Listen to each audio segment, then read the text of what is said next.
You ask Tiger to solve. This deals with linear equations with one unknown. The final result is n equals -1. Let's solve it step by step. Group all n terms on the left side of the equation. Subtract 5n from both sides. Group like terms.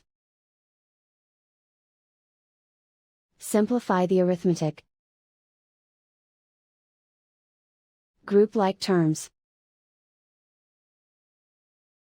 Simplify the arithmetic.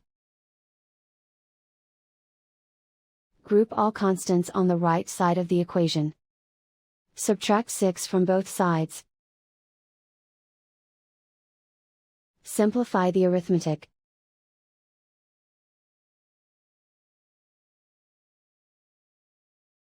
Isolate the n.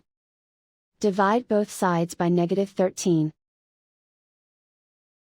Cancel out the negatives.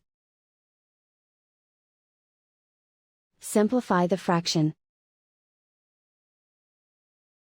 Move the negative sign from the denominator to the numerator.